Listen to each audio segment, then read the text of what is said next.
जी नमस्कार दोस्तों, कैसे हैं? उम्मीद होगा आप लोगों बहुत अच्छे हो। दोस्तों आज मैं विषय लेकर आया हूँ एक प्रकृति की, जो प्राकृतिक और जो हम आगे भविष्य उज्जवल बनाना चाहते हैं। दोस्तों आज इस वीडियो का पर्पस एक बहुत है। इस विषय में हम आपकी सबसे चर्चा करेंगे कि हमें कौन से विषय पर और हमें आगे की जागृति को कौन करना पड़ता है, यानी कि हम अपने अच्छे भविष्य, उज्जवल भविष्य के लिए हमें कौन कौन सी बातों को विशेष ध्यान रखना होता है। और उन बातों को लेकर अगर हम ध्यान में रखते हैं तो अवश्य हमारी मंजिल आसान है, मंजिल बहुत बड़ी नहीं है। तो दोस्तों आइए हम इस वीडियो में यही जानते हैं कि कौन से ऐसे नियम हैं, कौन से ऐसे हमारे कर्तव्य हैं जो हमें आज कहीं ना कहीं रोकती है। दोस्तों ये उन लोगों के लिए वीडियो है जो अपनी मंजिल हासिल नहीं कर पाते। तो दोस्तों आज हम इस विषय में ही चर्चा करेंगे और इस विषय को चर्चा करने के बावजूद आप इस वीडियो को देखकर कुछ अपने आप को बदलाव लाइए। तो पुनः एक बार फिर से नमस्कार, मैं तिवारी जी अपने यूट्यूब ज्ञान गंगा चैनल में आप सबका मैं हार्दिक स्वागत अभिनंदन करता हूँ।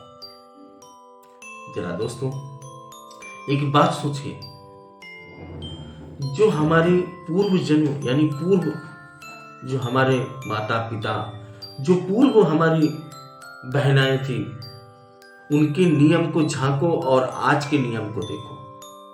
जरा सोचिए, कल जब भोजन बनना होता था यानी हमारे पुरखों के समय में, तो दोस्तों 4 बजे, 5 बजे, 6 बजे, लास्ट 7 बजे तक हमारे घरों में 6 बजे 7 बजे तक भोजन बन जाता था, क्योंकि उस समय ये हमारी लाइट नहीं थी। उस समय केवल हमारा दीपक, लालटेन दीपक जला करके खाना बनाया जाता था। तो दोस्तों आज 11 से 12 के बीच में भोजन किया जाता है। क्यों किया जाता है दोस्तों? क्योंकि जिस समय हम 11 से 12 के बीच में भोजन करते हैं उस समय हमारी शरीर ताकि बिल्कुल सुस्त पड़ जाती है, यानी हमारी जो शरीर के अंग की मशीनें ही वो काम करना बिल्कुल बंद कर देती है। और जब काम बंद कर देती है और जब ठूंस कर आप यानी पेट भर भोजन कर लेंगे तो आपकी मशीन आपकी भोजन को जब पाचन नहीं कर पाएगी तो आपका सुबह स्वास्थ्य अच्छा नहीं रहेगा। और जब अच्छा नहीं रहेगा, जब प्रतिदिन आपका यही चालू रहेगा तो आप कैसे शरीर से स्वस्थ रह पाएंगे? नहीं रह पाएंगे। तो दोस्तों ये था खान पीन के बारे में। तो सदैव याद रखो, आप रात्रि के 8 बजे तक भोजन कर लीजिए अगर आप मर्ज रोगों से बचना चाहते हैं। 7 से 8 के बीच में भोजन करना सीखो और दिन को आप जितना चाहे उतना खाएं। सुबह आप नाश्ता लें तो बाहर को भोजन करें, शाम को 5 बजे तक भोजन कर लें। आप शरीर से कभी भी नहीं गड़बड़ाएंगे। जो पेट से समस्याएं, जो आपको लग रहा है कि मैं सदैव परेशान रहता हूँ गैस से या किसी और भी अन्य चीज़ों से, तो आप जब ये नियम अपना लेंगे तो आपको कोई भी समस्या नहीं आएगी। जी हाँ दोस्तों, रही बात हम आगे की जागृति के बारे में कि हम आगे कैसे जागृत होते हैं, हमें कौन सी मंजिल जाना है और हमें कौन मंजिल में जाने से कौन रोकता है।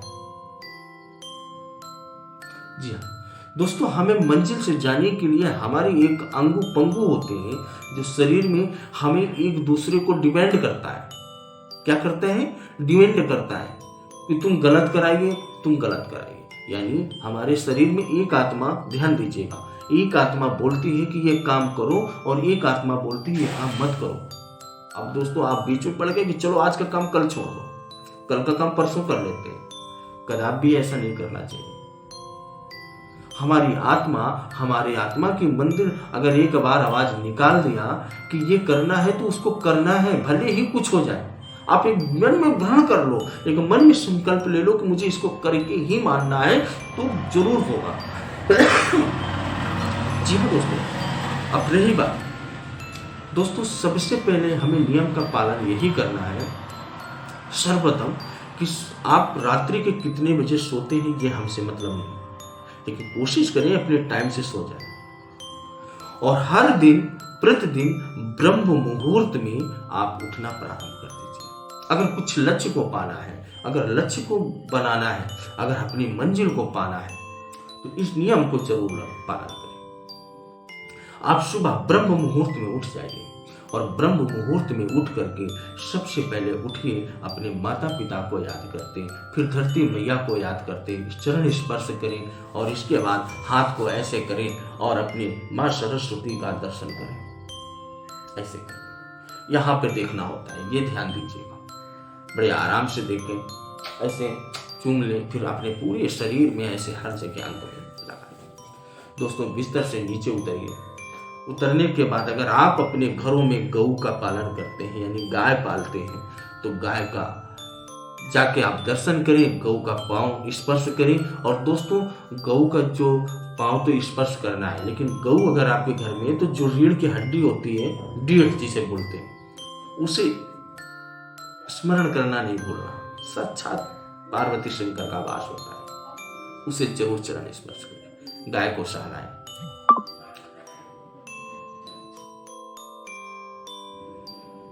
और इतना करने के बाद आप कुछ ही दिन ये रूल अपना लीजिए, कुछ ही दिन रूल अपना लीजिएगा। बस अपने आप आपका रोटेशन रूल अपने आप सब कुछ चेंज हो जाएगा और अपने लाइन पर आ जाएंगे। फिर दोस्तों गौ से पूर्ण करके अपना फ्रेश होइए। फ्रेश होने के बाद आप जब भी जहाँ जाना है, कुछ करना है, घर पे तुलसी माँ है, तुलसी माँ को एक लोटा जल दो, सूर्य भगवान को एक लोटा जल दो, सूर्य भगवान को लोटा जल थोड़ा से रोली डाल ले, थोड़ी सी मीठा डाल ले।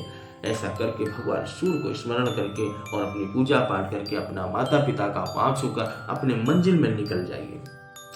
दोस्तों कुछ ही दिन करना, फिर मुझे बताना कमेंट में कि नहीं तिवारी जी आपकी बात से मेरी मंजिल को हासिल हो गई। आप मंजिल वही पकड़ना है। आप देखिए जब आपको रूल संपन्न हो जाए, आपके माइंड फ्री रहेगा। जब मुहूर्त में उठोगे तो आपके बिल्कुल फ्री माइंड रहेगा और आपको इतना अच्छा लगेगा, इतना अच्छा जागृत होगा कि अब हम आपसे कुछ कह नहीं सकते। आप करके देखिए। काल करे सो आज कर, आज करे सो अबो, अब पर में परलय होएगी, बहुरी करेंगे कम। दोस्तों पागल बनना है तो वो पागल बनो कि हासिल कराओ। पागल कितने प्रकार के होते हैं जरा सोचिए, कितने प्रकार के पागल होते हैं। पागल दो प्रकार के होते हैं। एक पागल तो होता है जो दोने बिनते हैं, होटलों में दोना बिनते हैं, रोडों में दोना बिनते हैं, पागल की तरह टहलते हैं। एक पागल वो हो गया और एक पागल वो होता है जो अपनी मंजिल पाने के लिए पागल हो जाए, उसे कहते हैं पागलपन।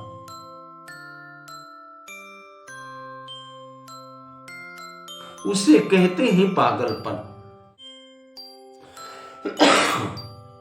तो क्या दोस्तों ये वीडियो से आपको कुछ अगर लगा हो कि नहीं ये वीडियो में हमारे लिए कुछ है भाव, तो मुझे कमेंट्स के माध्यम से अवश्य बताइएगा।